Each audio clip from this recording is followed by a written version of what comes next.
I'm Saloni, and I Hi. watched the Senate floor debate about Senate Bill 5044, and I saw hmm that most of the amendments proposed were not passed.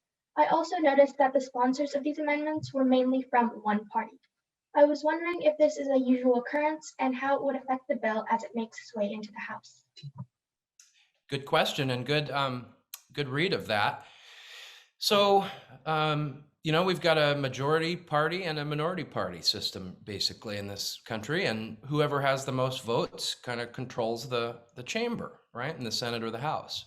Particularly some of the more controversial bills or some of the bills that just really have a big financial impact one way or the other, you get a lot of amendments from the minority party, and that is well within their right. Once in a great while, good amendments are taken from the Democrats or the Republican, who's ever in charge. The party in power is not always the one it is today. And so a few things that does. Number one, it gives you a platform to speak about something if you're otherwise not in agreement with the bill. It gives you a platform to ask other legislators to vote with you on your amendment.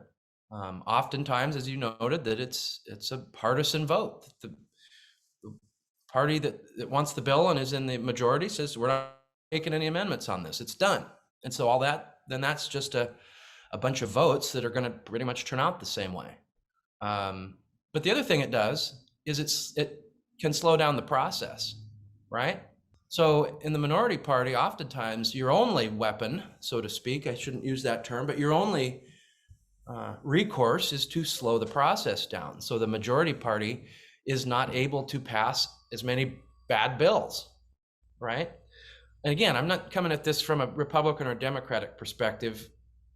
Each side would sort of say the same, depending on if they were in the majority or not. I can give you an example. A couple years ago, in a bill I was advocating for, it was one of those big bills that the majority problem had, some issue with, and they submitted, I think, like 100 amendments for the aim of saying, "Hey, majority party, listen to us." And I think the bill was on the floor starting at around 6 o'clock, and it wasn't until 4 a.m.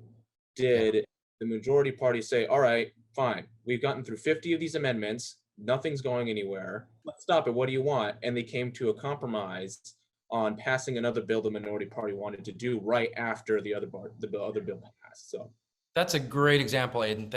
I remember that. That's a perfect example of how that process can be fruitful.